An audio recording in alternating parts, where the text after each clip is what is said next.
NBCC वैसे तो आप सब जानते पहचानते, लेकिन फिर भी थोड़ा सा परिचय मैं आपको कंपनी का दे दूं। 1960 में सरकारी सिविल इंजीनियरिंग कंपनी के तौर पर इस कंपनी ने अपने कारोबार की शुरुआत की।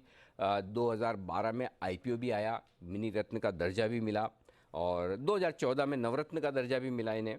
और 2018 में कंपनी की जो ऑर्डर बुक है वो पहुंची रिकॉर्ड ऊंचाइयों पर 80,000 करोड़।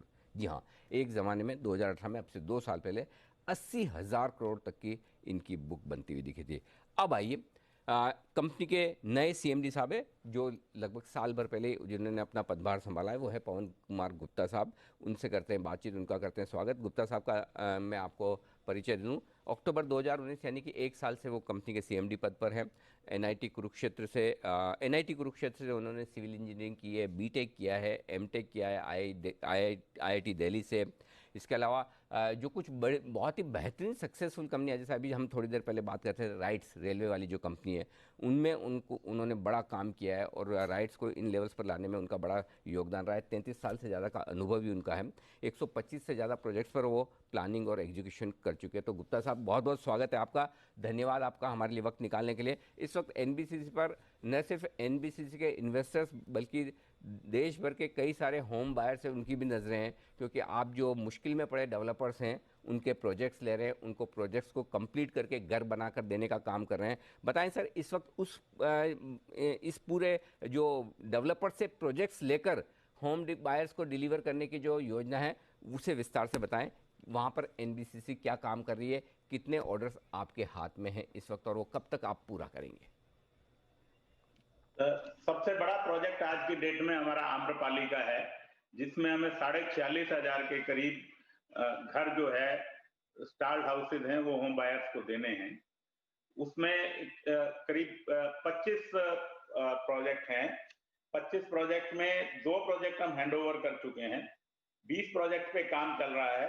एक प्रोजेक्ट का टेंडर हमने लास्ट वीक अवार्ड किया है, और एक प्रोजेक्ट टेंडरिंग में है, और एक प्रोजेक्ट का अभी टेंडर होना है, वो कमर्शियल प्रोजेक्ट है। और इनकी करीब वैल्यू 8300 करोड़ 8300 करोड़ के आसपास है। हम कह सकते हैं कि लगभग सभी प्रोजेक्ट्स पे काम शुरू हो चुका है, और 2023 के अंत तक हमें उम्मीद है कि हम सारे के सारे ये मकान डिलीवर करके होम बायर्स को दे देंगे। उनकी उम्मीदें हमारे साथ जुड़ी हुई है, हम पूरा प्रयत्न कर रहे हैं। इसमें और कोई... जहां तक कंपनी के कार्यकलाप का संबंध है, इस जी। साल में हमने 9,000 करोड़ के टेंडर अवार्ड किए हैं, जो कि और अभी 3-4 महीने बाकी हैं। तो मेरे को उम्मीद है कि साल के अंत तक 12-13 हजार करोड़ के टेंडर हम अवार्ड कर देंगे, जो कि कंपनी की हिस्ट्री में सबसे ज्यादा हैं अभी तक। ठीक और बात। ये सारे काम चल रहे हैं, इनमें कोई ऐसा काम नहीं है जो फंड्स के कारण या किसी कारण से स्टाल्ट हो। ठीक बात, परफेक्ट है। अच्छा, एक और बड़ी बात जो एक हमने कुछ दिनों पहले खबर की थी, एक्सक्लूसिव खबर थी हमारी, जो बीएसएनएल था पहले, बीएसएनएल जो टाटा कम्युनिकेशन में मर्ज हुआ, उससे जो अलग कंपनी बनी हेमिस्फेयर प्रॉपर्टीज़, वो भी सरकारी कंपनी है, उसका भी बड़ा लैंड बैंक है चारों महानगरों में। तो गुप्ता साहब, ऐसा सुनने में आ रहा है कि एनबीसीसी वो लैंड बैंक भी डेवलप करने के लिए हेमिस्फेयर प्रॉपर्टीज़ के साथ करार करने वाली है, बातचीत चल रही है, या अगर क्या उस पर स्टेटस है, जरा उसके बारे में बताएं सर। नहीं, अभी तक कोई बात नहीं हुई है, बट ओके। क्योंकि ये खबर हमारे पास आई है, तो हम अब उनसे बात करेंगे और कोशिश करेंगे कि हम उनके साथ काम कर सकें। बहुत ही बढ़िया। अच्छा सर, ऑर्डर्स की तो आपको कभी कमी रही नहीं, एनबीसीसी के पास हमेशा ऑर्डर्स जितने चाहिए मिलते हैं। थोड़ा एग्जीक्यूशन को लेकर लोगों को चिंता है कि एग्जीक्यूशन और फास्ट कब होगा, और पिछले 2-3 सालों में थोड़े से ये क्वेश्चन मार्क लगे भी हैं। तो ये बताइए सर, एग्जीक्यूशन को लेकर क्या कैपेबिलिटीज नई आप बना रहे हैं, कैसे फास्ट करेंगे, ये बताइए। एग्जीक्यूशन में हमने जो कुछ स्टेप लिए हैं, एक तो अब हमने बड़े बड़े काम और बड़े बड़े कॉन्ट्रैक्ट देने शुरू कर दिए हैं। उससे काम की स्पीड बढ़ेगी, काम की क्वालिटी भी बढ़ेगी, और जो हमारी सुपरविजन की रिक्वायरमेंट है वो भी थोड़ी कम होगी। तो एक ये स्टेप हमने लिया है कि अब छोटे कॉन्ट्रैक्ट हमने देने कम कर दिए हैं, छोटा बिजनेस लेना भी हम कम कर रहे हैं, और बड़े बड़े कॉन्ट्रैक्ट हम स्टार्ट कर रहे हैं। ये एक मेजर बूस्ट होगा, और इसी का रिजल्ट है कि हम 9,000 करोड़ के टेंडर अभी तक अवार्ड कर पाए, पेंडेमिक होने के बावजूद, जिसमें 2-3 महीने वर्चुअली कोई काम नहीं हुआ था। हम्म। ठीक बात है। अच्छा, ज़ाहिर सी बात है कि पैंडेमिक में सबको दिक्कत आई, एग्जीक्यूशन कम भी हुआ। अब सर उसके पहले और अभी के लेवल में कितना ऑपरेशन आप नॉर्मल कर चुके हैं? अभी क्या वापस 100% कैपेसिटी पर हो रहा है या अभी भी थोड़ा आना बाकी है? थोड़ा आना बाकी है अभी। हुँ। हम कह सकते हैं 80-85% के लेवल पे आ गए। अच्छा, एक और अच्छी बात आपकी कंपनी को लेकर जो है वो कि आपको मतलब पैसे की कमी नहीं है। तो थोड़ा ये बताएं सर कि इस वक्त कितना कैश है? हमारा अंदाजा 5,000 करोड़ रुपए के आसपास आपके पास कैश है, डेट फ्री है। क्या ये सही है सर?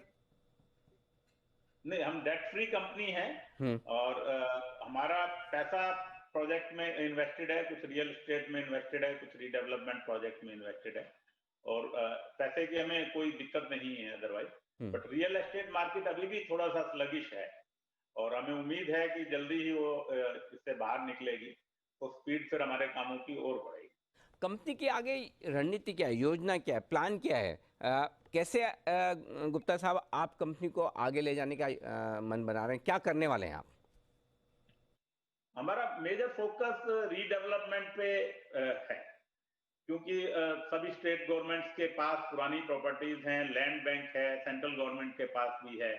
दिल्ली गवर्नमेंट के साथ हमने अभी एक करार साइन किया है। दिल्ली ट्रांसपोर्ट कारपोरेशन के जो पुराने इनके बस डिपोज हैं उनको रीडेवलप करने का और वहां पे प्रॉपर्टी डेवलप करने का। दिल्ली जल बोर्ड के साथ हमारी बात चल रही है, उनका लाजपत नगर में एक बहुत बड़ा लैंड बैंक है, वो बात चल रही है उनको रीडेवलप करने की।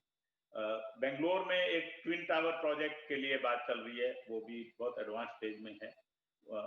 तो मेजर फोकस हमारा बड़े कामों पे और रीडेवलपमेंट पे है, जिसमें कुछ पैसा मार्केट से आ जाए तो गवर्नमेंट के ऊपर ज्यादा बर्डन भी नहीं पड़ता और प्रोजेक्ट भी बड़े